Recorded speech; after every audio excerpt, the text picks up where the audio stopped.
At a crowded summer pool, a quiet boy named Marcus was shoved underwater by older kids who thought tormenting him was just a game. Tyler and his friends believed their cruelty would go unchallenged, their laughter echoing as he struggled for air. But what they didn't know was that Marcus carried years of hidden martial arts training.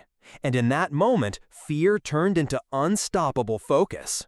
And just wait until you hear how this clash ended, with a shocking reversal that left the bullies broken and justice finally served. The afternoon was heavy with heat. The concrete around the neighborhood pool shimmered under the sun, kids ran laughing with dripping hair, and the air smelled faintly of chlorine. For most, it was a perfect summer day.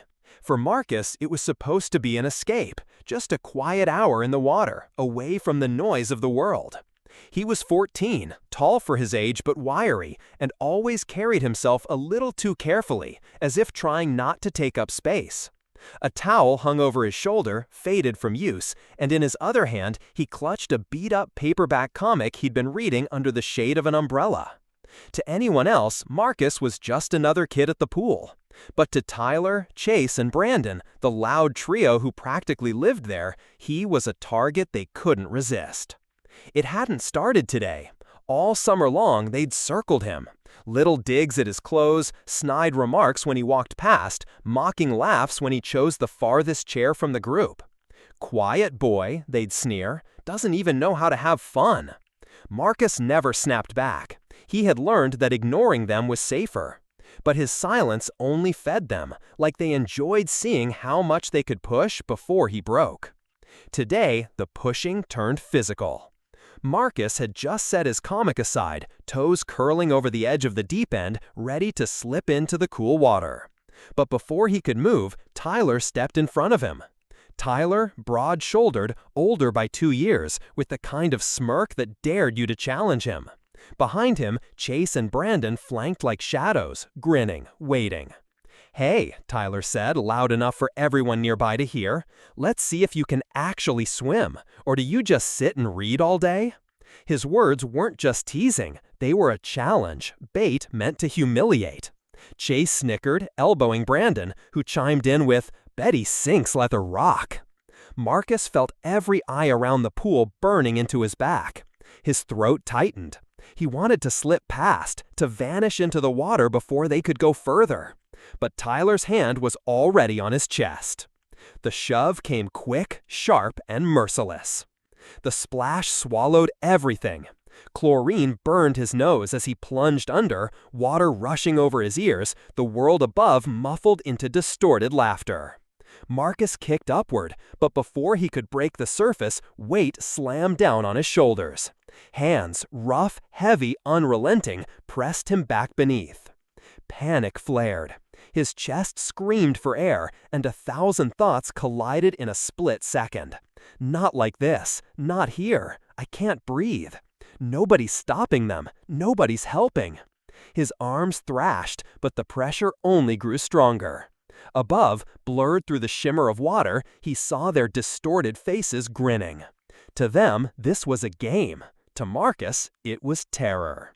From the poolside, it might have looked like horseplay, just boys roughhousing. But anyone paying closer attention would have seen the truth.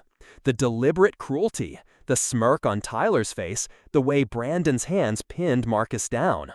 This wasn't fun. It was calculated. It was targeted.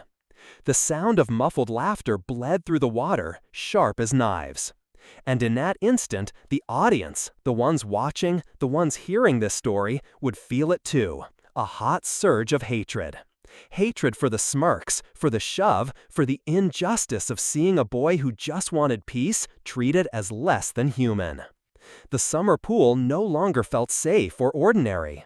It had turned into a stage for cruelty in broad daylight. The world beneath the water was chaos. Marcus's chest burned like fire, every second stretching into an eternity.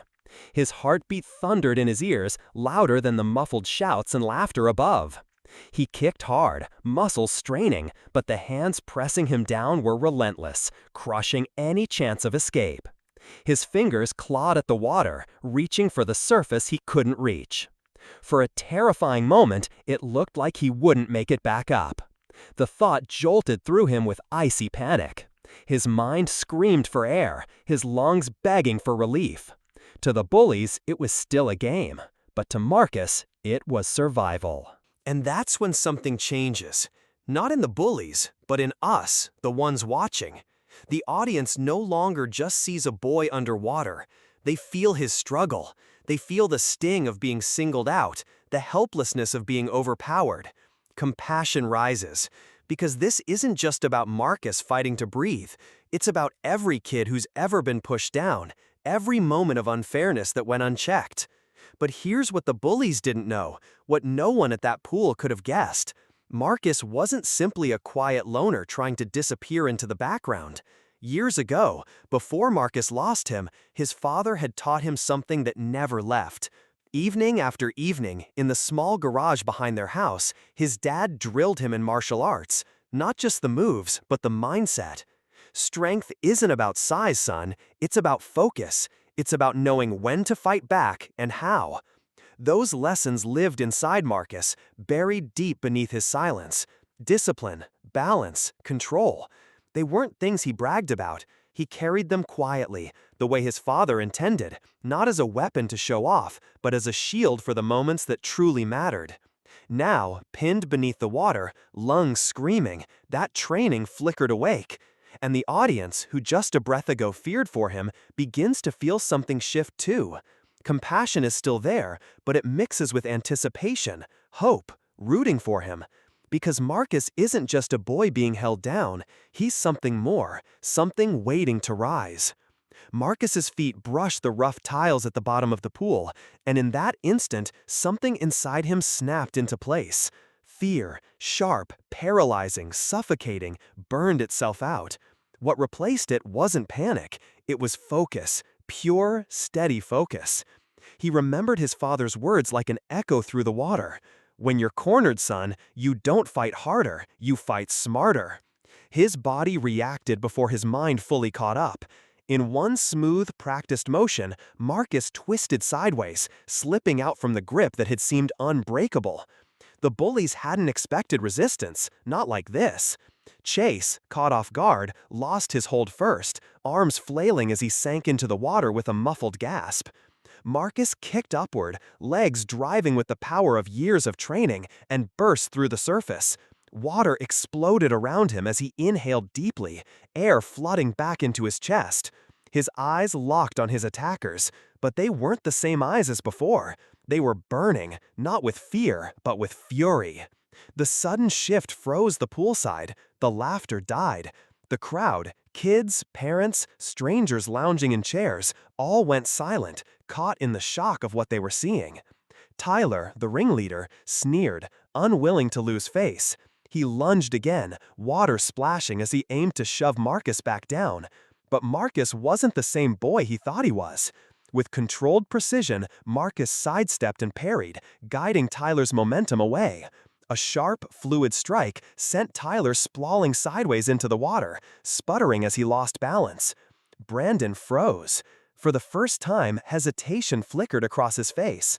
The confidence of the bully crumbled in the face of something he had never expected: resistance, mastery, strength. Marcus stepped forward, calm in his stance, his body centered, every movement deliberate. He wasn't flailing, he wasn't reckless, he was controlled, every ounce of his anger channeled through discipline.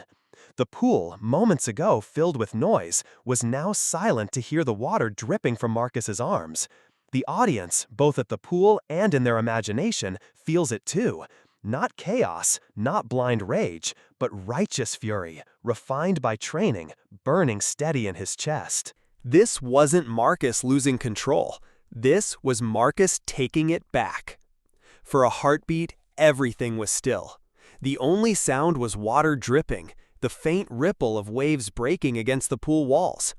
The chaos of a moment ago had dissolved. The bullies, once so loud and fearless, now scrambled backward, soaked and breathless, their faces stripped of arrogance. The smirks were gone. What clung to them now wasn't power, it was humiliation. Marcus stood tall in the center of the pool, chest heaving, droplets sliding down his shoulders in the sunlight. But this wasn't the boy who had been shoved, mocked, and pinned down minutes earlier. This was someone changed. His eyes carried not fear, not even raw anger anymore, but a calm steadiness, the kind that came from enduring and rising above. Around him, the pool crowd had fallen into silence. Parents leaned forward in their chairs. Children who had once giggled at the spectacle now stared wide-eyed. Even the lifeguard, frozen with his whistle in hand, watched as though unsure whether to step in or simply bear witness. In that silence, something unspoken shifted. Marcus was no longer the quiet loner with a comic book, the kid others thought they could push around. In that moment, he was seen for what he truly was: a fighter, a survivor, a prodigy shaped by discipline and struggle. And the beauty of it was this: he hadn't won through cruelty. He hadn't lashed out in revenge. His victory came from mastery, from control, from the strength to stand tall without sinking to the level of those who tried to break him. The audience watching feels it too, the slow release of breath they didn't realize they were holding. Relief, triumph, satisfaction. Justice had found its place. Marcus turned, calm and steady, stepping out of the pool with dignity intact. And though no words were spoken, every pair of eyes on him understood the same truth. The boy they had once overlooked would never be overlooked again.